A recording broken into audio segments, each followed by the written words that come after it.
Welcome everyone to the time management workshop. For those of you that haven't been to one of my presentations before with Agent Locator, my name's Anthony Brown. I'm a team lead and a real estate agent out here in Nova Scotia. And this is kind of funny. So this is actually the first time I've done this presentation virtually. So we'll see how it goes. But I titled it Time Management, the Key to Having It All, because I really think that if you manage your time effectively, you can add so much just extra time, so much extra time for the things that matter the most in your life. So it really is the key to having it all. And just a little bit kind of what we're going to go through today. So we're just going to talk briefly, what is time management and why is it important? We're going to look at time off versus time on. There's a big difference between what you should be doing with your time off versus what you should be doing with your time on, whether it's family time, volunteer time, work time, any aspect of your life. There's a huge difference between how you book your time off versus your time on. We're going to look at the Covey time management matrix. So this is a great tool to look at when you're kind of seeing how you're spending your day. We're talk about scheduling your year, your month, your week, and your day. So those are the 4 schedules that I train in this. So a yearly schedule, monthly, weekly, and daily. We're going to talk about your morning routine. So this is my favorite part of the presentation. I'm a huge advocate for a really solid morning routine. We're going to talk a bit about that. We're going to do an exercise where we're going to build out your perfect week. So what would your perfect week look like? Talk about some action items. So if you've been to my trainings before, I like to leave you with things that you can actually go out and do right away. So what are you going to put into action immediately after this presentation that are going to help you in your business, in your personal life, any aspects? And then we're going to have some time for questions and discussions at the end. Will you email? I think Agent Locator sends out the recording after, do they not? Yes, we do. You're all going to receive the recording, and also it's going to be posted on our social media as well. And if at any time during the presentation you have any questions or would like to comment, just raise your hand or chat in, and I'll give you the ability to talk, and then you can discuss and say and ask away. And my contact information will be at the end there. So if you guys need anything further from this, you can always reach out to me afterwards. So what is time management? And I don't want to dive too deep into a big philosophical conversation here, but I think that time management is your ability to create space and create time in your life. So everyone has the same amount of time. We all have 24 hours in a day. We all have 7 days in a week. We all have the same number of days in a month. But the key to managing your time, the key to kind of using that time effectively is what sets people apart. It always seems like there's some people, they're never in a rush. They're always early. They always have time to get things done. And I think that those are the people that kind of had this locked down. Like they're really dialed in on time management. And it's something that I have done a lot of research on, done a lot of reading on. It's something that I think has added a huge amount of value to my life, whether it be my kids, my real estate team, my own personal sales, any aspect of my life. Effective time management has made huge improvements in my life. And then, so why is it important? I think we kind of already mentioned that. I think time management is really important because we have a finite amount of time. We're never going to be able to add an extra 2 hours to our Wednesday. We're not going to be able to add 3 extra days to our July or our August. So we have what we have in terms of time. It's really how you use it and how you manage it, how you plan it, that will give you that extra time and that freedom to do even more. And I want to talk a little bit about time off. So this, for those of you that haven't been to my presentations before, so going back to 2009, I was hit by a minivan and paralyzed. So I was completely paralyzed on the left side of my body. And a lot of the things that I kind of teach now and speak about are things that I learned as a result of my accident and my journey through recovery. And one really cool thing, so I had a brain injury, And when you have a brain injury, there's oftentimes impairments in your executive processing, your executive functioning. So kind of like how you make decisions, how you plan things. So the rehab hospital that I was in after my accident really kind of takes you back to the basics. It takes you back to the fundamentals. And one cool thing that I saw when I was there is you have a schedule on your hospital room door, and they block in every day what you have to do at different times. And that's kind of like, that's going back to basics. But I thought, you know what, that's a really good way of keeping people accountable to their time. And when I had this schedule, so they were scheduling me in for a nap time. So every afternoon for an hour and a half, 7 days a week, in my agenda on my hospital room door, they had nap time. And especially after I was walking, after I was going down in the physio gym, I was starting to move around a bit. I didn't want to be napping. I wanted to be like lifting weights. I wanted to be walking on the treadmill. I wanted to be doing things to get better. But the more I read about brain injuries and kind of how the brain can heal, the brain actually can only heal during times of absolute rest. And that was a pretty good lesson for me to learn. Time off, no matter what it is, time off is just as important as time on.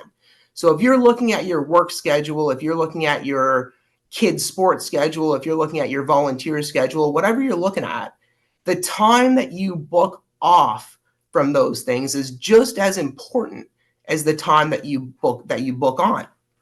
And some cool things are going to happen. So when you make your schedule, I encourage people to book your time off first. So book your family vacations in first. Book your evenings at home to read in your calendar. Book your golf games. Whatever you're taking time away from the busy aspects of your life, put that in your calendar first, and you're going to see some cool things. And I put a little note in here, exceptions are okay, but make sure they're your exceptions. So I'm not going to go through this presentation and tell you guys that I'm perfect 365 days a year. I mess up on my time management stuff all the time. But when I make an exception for something, it's because I've decided that it's okay. It's not conforming to someone else's agenda.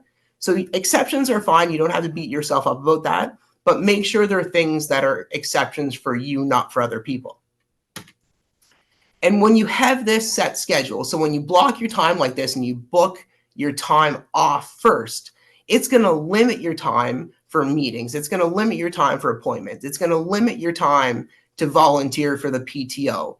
It's going to create less time for you to have time on. And limiting your time is actually going to make you seem busier, but free up more time in your schedule. And people will be super appreciative of your time when they do get it, right? So by doing this, by booking your time off first, you're going to be busier, happier, and have more free time. Whoops. I mentioned the Covey time management matrix. So this is Stephen Covey's 4 quadrants of time management. So he teaches that everything that you do in your life fits into one of these 4 quadrants. So in the top left, we have your short-term crises and problems. So these are the things that you have to manage. They're important and they're urgent. Okay, so that's top left. Top right, the blue box, these are our long-term strategic goals. So these are the things that we need to continue to focus on. They're important, but they're not as urgent. In the bottom left, the kind of greenish yellow, these are your distractions and interruptions, right? These are the things that you want to try to avoid. They're urgent, right? They're always in your face, but they're not important. And then in the bottom right, these are our time-wasting activities. So these are the things that we need to limit. So you're scrolling through Facebook, going down rabbit holes on YouTube, things that are not important and not urgent. And it's neat because he teaches this exercise. So he encourages people to take a week and write down how many hours you think you spend every week in each of the 4 quadrants. And then the next week, you're actually supposed to record what you do and see how you're spending your time compared to how you think you're spending your time. So of all the things that I've read and studied about time management, this has been one of the most valuable things for me. I keep one on my desk all the time as a reminder that, if there's problems, that are important and urgent, those are the things that I need to manage. My long-term goals, so where I want to be in 3 to 5 years, the things I want to accomplish this year, those are the things I need to maintain my focus on. Distractions and interruptions, so things that seem really, really urgent, but they're not important, those are the things you try to avoid. And then time-wasting activities you need to limit. So this is something I keep a copy on my desk all the time. I think it's super, super helpful. And again, I encourage you to check out his I think it's the 2-week comparison it's called, where he gets you to write down how you think you spend your time and then actually track it. But a super, super helpful tool. When I was talking about the four calendars that I use, the 4 schedules that I use, so I do a yearly calendar. So that's planning out like a full year. I usually do that in October. I do a monthly calendar. So leading up to the next month, so around the 20th of the month, I'll do my monthly calendar for the next month. I have a weekly schedule and a daily schedule. So those are kind of the 4 schedules that I encourage people to do. And when you look at the yearly calendar, this is kind of like your big ticket items, right? Big family vacations, big client events, big mail merges, a big golf trip, whatever the big ticket items are that you're going to do in the year, that's kind of what your yearly calendar is looking for. Your monthly calendar, that's kind of, you're getting more down to the nuts and bolts, right? What do you need to get done? What has to happen this month? Your weekly schedule, so obviously that's 7 days at a time, that's planning for production. So what you're doing with your weekly schedule is you're setting yourself up for success week after week. And then your daily schedule, that's when you're going to get after it. That's when you're time blocking in what you have to get done every day. And I think all 4 calendars and schedules are equally as important. Again, I do my yearly planning first. I usually do that in October. And then I'll do my monthly planning the previous month around the 20th, 21st of the month before. And then weekly and daily as we go. Talking about the morning routine, and I mentioned kind of when we started this, that this is my favorite thing to talk about. I think that having a rock solid morning routine is a super, super important aspect of your life. I think it's made a huge difference for me. And the reason being, so if you can win your morning, if you can have a successful, productive morning, you can win your day. If you win enough days, you'll win the week. You win the week, you win the month. You win the month, you win the year. But it all starts with that solid, productive morning routine. And again, that's been one of the biggest differences in my life. I've started this, I think I've had the same morning routine now for about 4 years, and it's made such a huge difference in my life. So looking at things that I think are important in a morning routine, like I think you have to have a little bit of quiet time. Gain some knowledge, read some good books, listen to some podcasts, listen to an audiobook, learn something. Exercise, so get active, whether you lift weights, whether you go for a walk, whether you run, whether you do yoga, whatever your jam is, just get active. Do a little bit of exercise in the morning and get outside. So depending on where you live, Florida, it's a lot nicer to get outside in February and March than it is here. But I think it's important to get outside and get a little bit of fresh air every day and be grateful. Every morning, practice gratitude. What are you thankful for? And there's a book, I'm gonna show it to you here in a second, but it's Hal Elrod's Miracle Morning. And in his book, he talks about his life savers. So SAVERS is an acronym: silence, affirmation, visualization, exercise, reading, and scribing. So that's his version. Again, it's a phenomenal book, but similar to what I say: silence, affirmation, visualization, exercise, reading, and scribing. And if you're interested, so I'm going to recommend 2 books to you for your morning routine. So Miracle Morning by Hal Elrod, phenomenal book. And he actually has a version called the Miracle Morning for real estate agents. So I know there's a lot of real estate agents on here, but it's the same book, but more from like a real estate perspective. And then the 5 a.m. Club, Robin Sharma, is a phenomenal book. So if you're looking to learn a little bit more, maybe kind of dial in your morning routine, those are two really good places to start.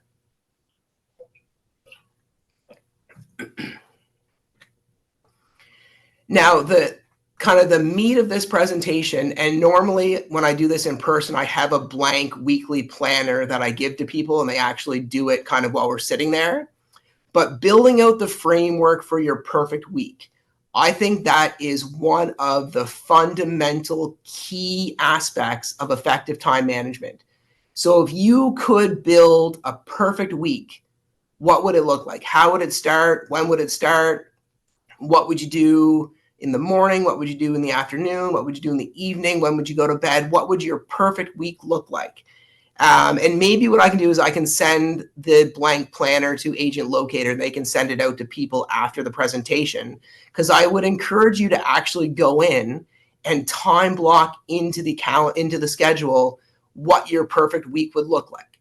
Now, again, not every week is going to be perfect. Some weeks are going to be absolute gong shows. But if you have a framework built, if you know when your ideal time to meet with clients is, if you know when your ideal time to exercise is, if you have that framework built out, it's a lot easier to kind of plan out your week as you go within that framework.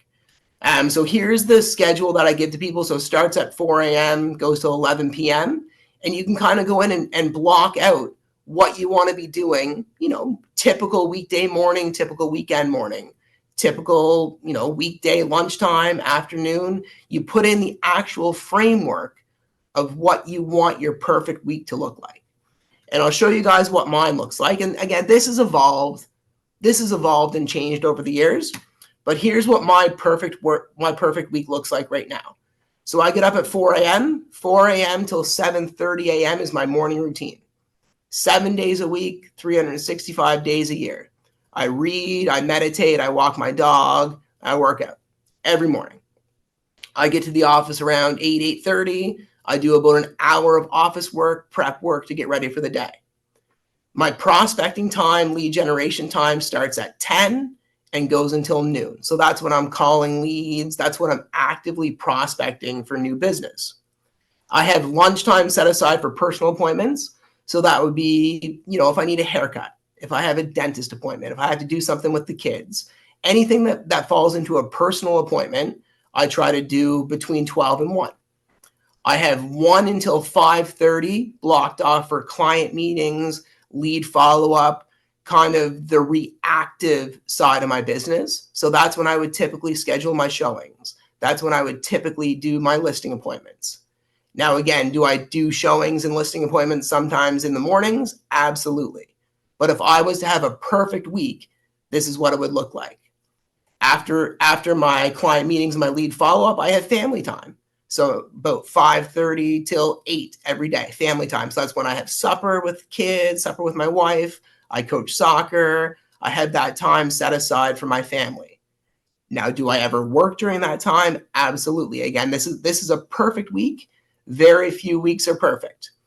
8:30 until 10, that's my bedtime routine. So I have a pretty dialed in bedtime routine to get ready for bed. I read, meditate, go to bed early, try to fall asleep by 9:15 every night. And then Sundays, I have the whole day blocked off for family time. So that's when we go, we'll play mini golf, we'll hang out as a family, do kind of that family stuff. Now, again, do I ever work on Sundays? Absolutely. But in a perfect world, this is what my perfect week would look like. And what I've come to realize, so since I've built out the framework for what my perfect week looks like, if I have someone that calls me that wants to see a house or wants to do a listing presentation or do a CMA on their house, I now have a template of where I'm going to try to fit them in. Again, now it doesn't always work out, but I have an idea of, for me, what the optimal time is to schedule that appointment. If I know that I have to catch up on my cold calls or my online leads, I know that I have to get to the office and get ready because I'm going to go in 10 till noon. I'm calling leads. So that's my perfect framework for active lead generation. That's when I'm best at calling leads. I know that, if someone wants to see a house, ideally I'm not going to schedule it between 5:30 and 8 because that's blocked off for family time. So again, not every day, not every week is going to fall into my perfect framework. But having this programmed, having this pre-done and kind of always in the back of my head has really allowed me to free up more time. So again, I will send, because normally I give out a blank one to everyone, and we would build out kind of what your perfect week would look like together, like in the room. But I'll send it to Agent Locator to send out to everyone afterwards. And I would encourage you to actually go and build out that framework. So what time do you want to start your day? What time do you want to get up? What time do you want to start to get ready for bed? What time do you want to be asleep? When do you want to do your active lead gen, whether you do door knocking, cold calling, online leads, whatever it is? When is the best time for you to do that? If you do open houses every Sunday afternoon, put in an ideal week, your framework would be maybe 2 to 4 every Sunday afternoon. You're going to do an open house. Book that stuff in, right? Whatever you do, whatever's important to you, find the optimal time for you in your perfect week and actually build it out. It's been super, super helpful for me. Is that something we can do? Can we email this out to everyone afterwards? Yeah, sure thing. No problem at all. Okay, sweet. Yeah. And also, if that's okay, maybe if somebody has a question or would like to consult with you, is it okay if they reach out with regards to this calendar? I mean, the schedule or Oh, absolutely. So I have my contact information on the last slide, so I'll leave that up kind of when we're having a chat at the end. If you guys ever want to chat about this stuff, if I can ever help you with anything at all, you can always reach out to me anytime. Yeah, definitely. So I know like building your perfect week is something that I think is really, really important for time management. I think it's kind of, other than having a rock solid morning routine, I think this is the kind of the second most important thing. So I want to open it up if anyone has questions about kind of how to build out that framework, what you should include. Let's take a minute now and see if anyone has any questions kind of specifically about this before we move on. Oh, I see what having such great time. We do about 80 ends, my team.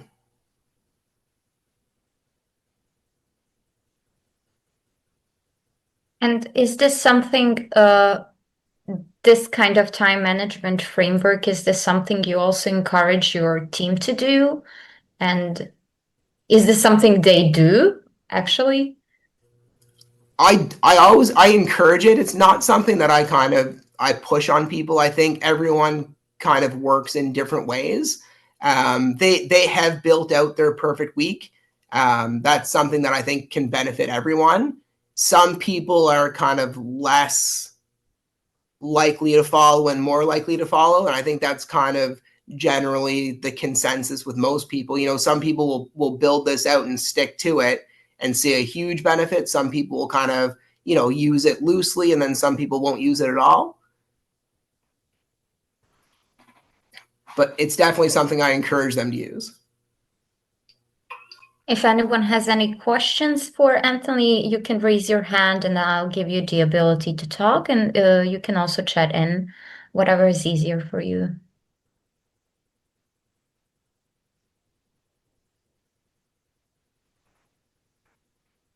Okay.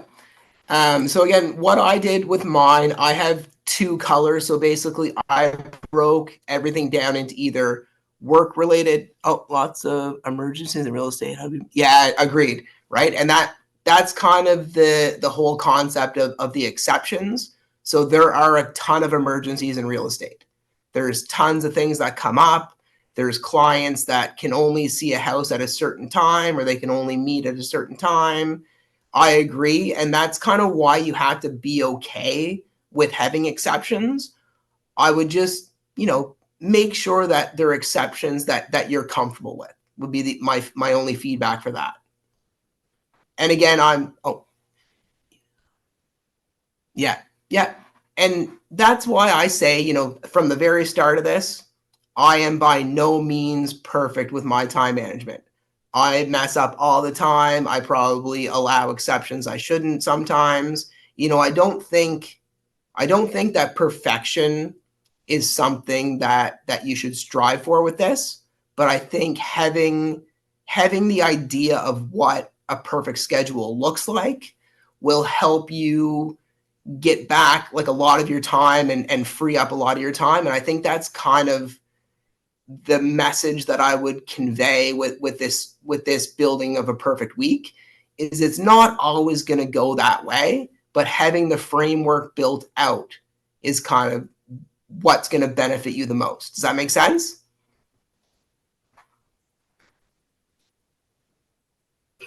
Yeah, Anthony, if I can also add to this, one of our other coaches, Dale, he always says it's about progress, not perfection.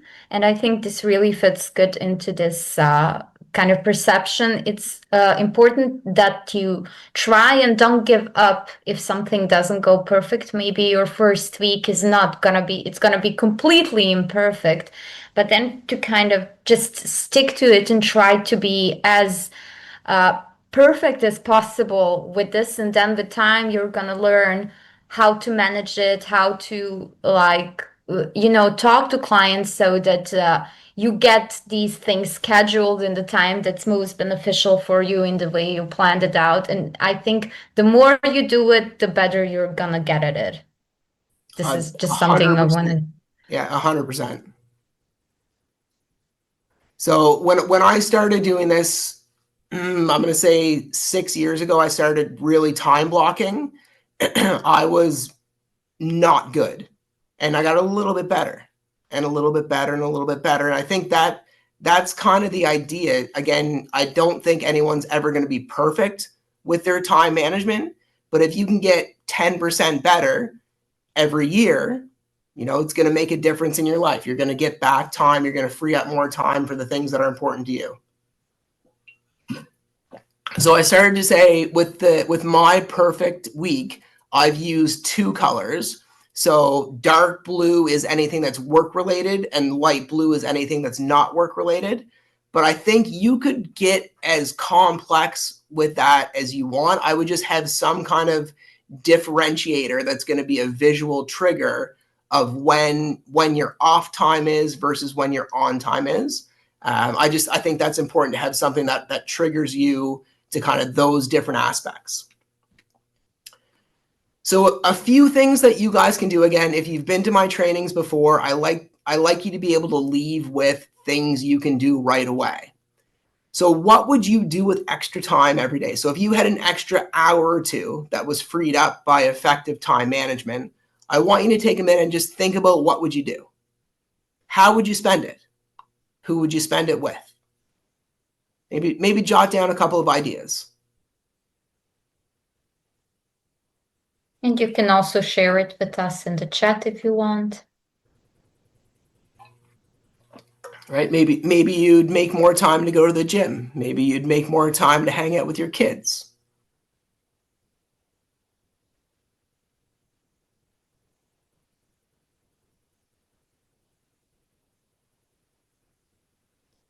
Okay, so I think that's important. That's important action item number 1. So what would you do with extra time every day? And then what schedule will you start with? So of the 4 schedules that we talked about, so your yearly schedule, your monthly, your weekly, and your daily, which one of those will you start with first? So which one are you going to plan out first? You can write it down or you can just think about it. But which one of those 4 will you start with now?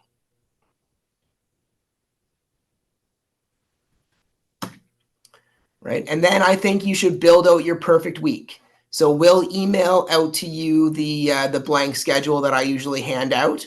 I think you should actually take that, sit down with it, get a highlighter, get a couple color pencils, whatever you want. And I think you should spend 20, 30 minutes and build out what your perfect week would look like. And then I think you should try to stick to it. So I think you should say, you know what, for the next 30 days or the next 40 days or the next 2 weeks, whatever it is, I think you should put a finite timeline on how long you're going to stick with it for. So just see what kind of positive impact it has on your life. But you have to stick to it. So it's not good if you build it out and then you never look at it again. So commit to doing it for the next month or the next 2 months or the next 2 weeks, whatever you think is practical. I think you should actually stick to it for a certain amount of time.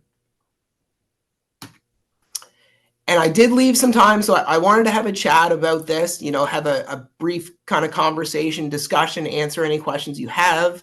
As well, my contact information is there. So if there's anything that I can help you out with down the road about time management, about your real estate business, anything at all, you can always reach out to me.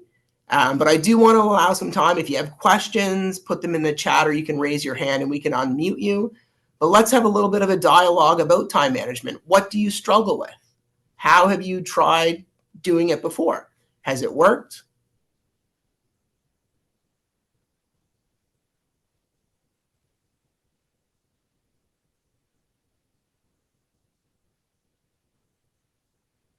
So Annette is saying 4 a.m. seems so extreme, but there is so much you could do with an extra 3 hours in the morning rather than getting up at 6 or 7 a.m.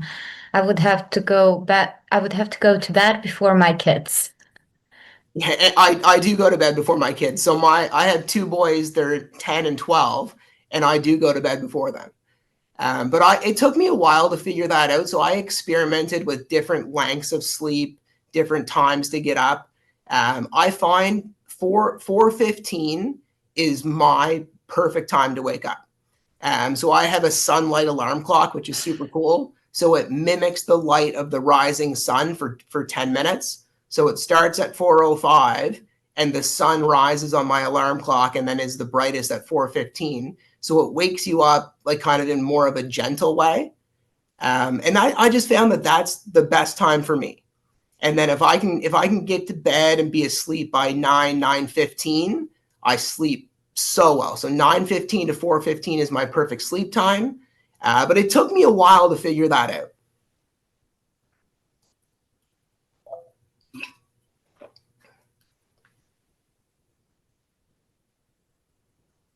Anybody else does what is your biggest struggle when it comes to time management and sticking to your routines?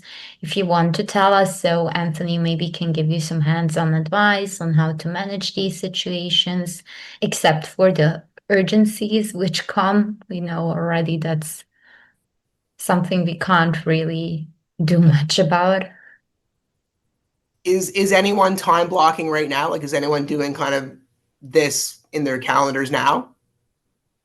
Yeah, so Annette says, when I time block, I also find I get so focused on a task that it goes into another task that I have blocked off.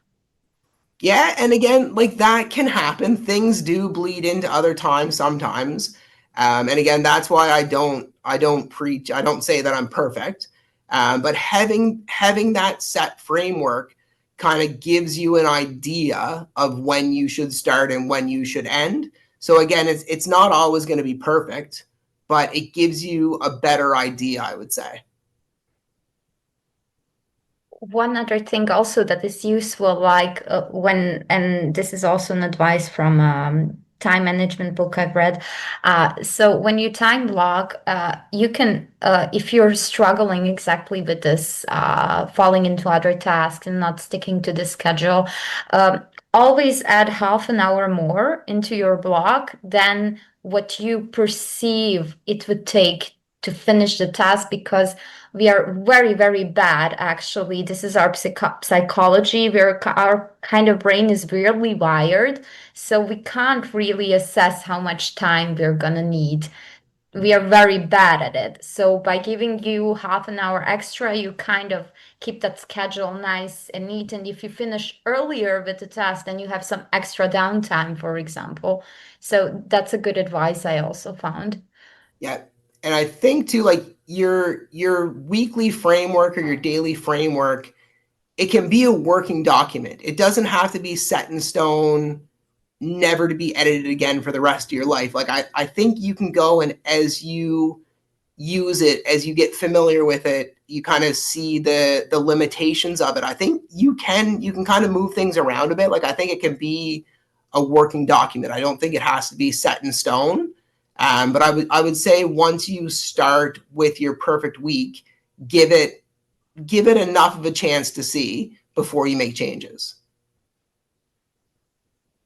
So Patrick is saying my best time for sleep is 10 p.m. until 6 a.m. Hard not to get distracted with important and urgent items. Yeah, no, and everyone's going to be a little bit different. For me, it's funny if I sleep from 10:15 until 5:15, I won't have the same quality sleep as if I'm at 9:15 to 4:15. And again, that was a lot of trial and error. I tried different times for months before I figured that out. But everyone's going to be a little bit different.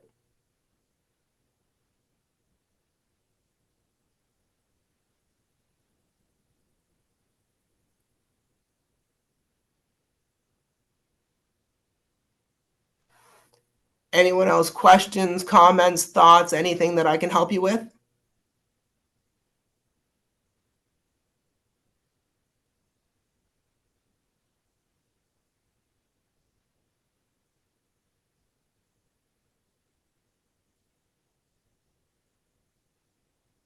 Okay, well, if you do think of something later on, oh, Oh, lose your voice. Patrick is asking most effectively generation, a bit off topic, but okay. You can answer if you want, Anthony. Agent locator. I think online leads for us right now is the biggest. Well, thank you for that. By the way, we are not paying Anthony to say this, Not just as a not yet. disclaimer. Not yet. Not yet. No, I think kind of in the world of connectivity that we live and work in now, if you're not implementing some form of online lead generation, whether it's social media, geo ad targeting, different AdWords searches. I think you're kind of missing a lot of where the real estate consumers are in today's world. So that would be my thoughts. Would be online leads. Patrick, are you an agent locator client already, or?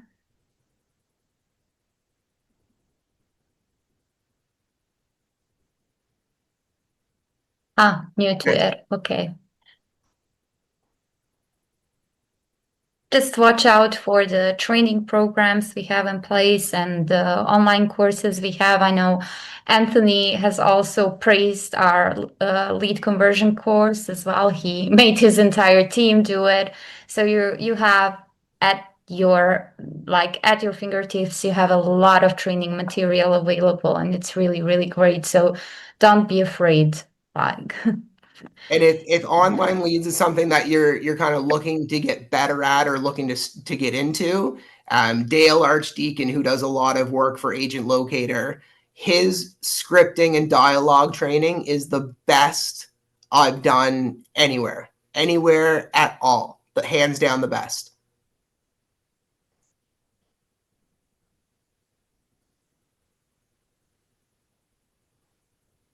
So if you guys don't have any other questions right now, that's okay. If you think of something later, I encourage you, please reach out. Don't be shy. Connect with me on social media. Send me an email. Shoot me a text. Love to connect with you guys later on and help out in any way that I can. So, Patrick, it's Dale Archdeacon from Smart Sales Coaching. He does monthly webinars also for Agent Locator. So you can get like a glimpse of his what his typical training, part of his training looks like for free as an Agent Locator client. And then you can decide whether or not you want to go with full coaching and training, but he has also so many free resources available. Yeah, I'll put a link here. So he's got a weekly pod or weekly podcast that he does called Cash Call. I'll put the link here, but that's a great thing to check out too.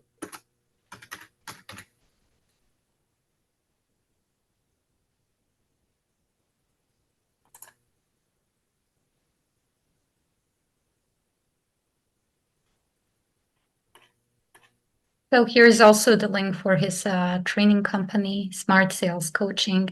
And watch out, you're gonna get. So he already did his monthly webinar for Agent Locator last week. I think, yeah, it was last week.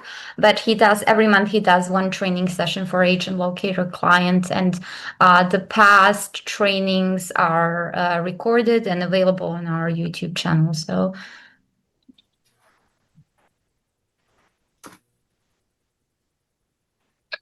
And there is also Anthony sent the link to his YouTube channel if you want to look into him.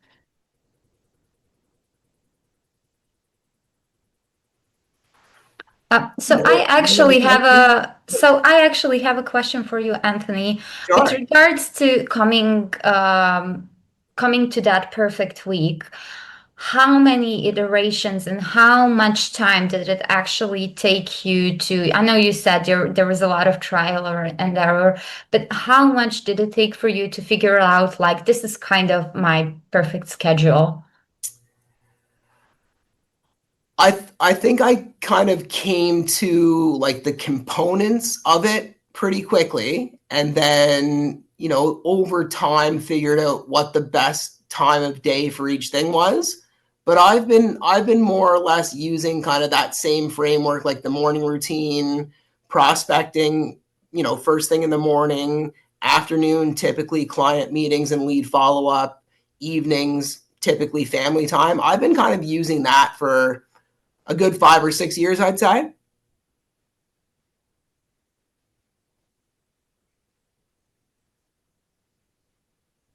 Thank you.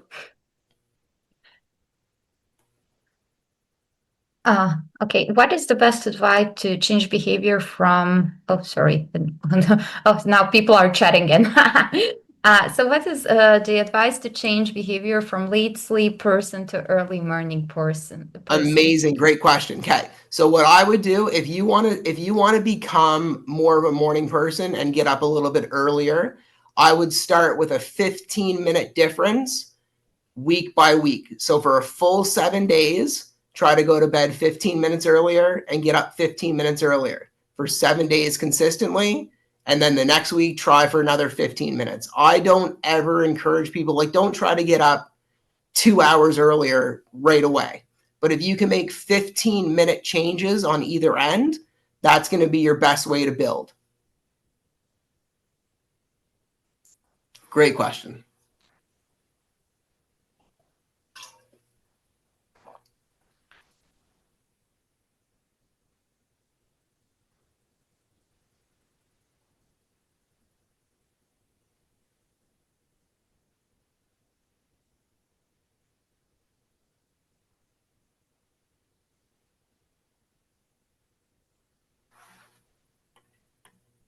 Anything else, guys?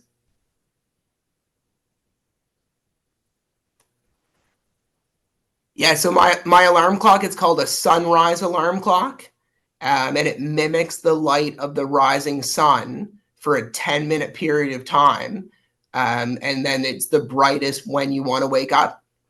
So it starts at 4:05, and over the course of 10 minutes mimics the light of the rising sun until it's the brightest at 4:15.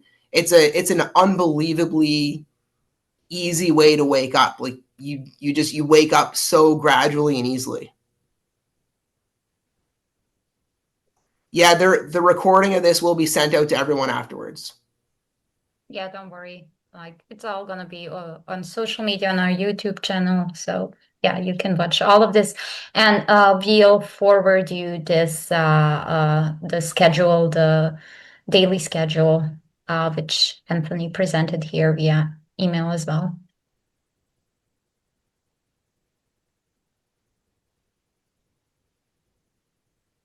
Okay, I think we can wrap it up now. Awesome. You have Anthony's also contact information. If you have any questions afterwards, you can contact him. And thanks everyone for being here with us today. Yeah, thanks. Appreciate your time. Thank you. Bye. Bye.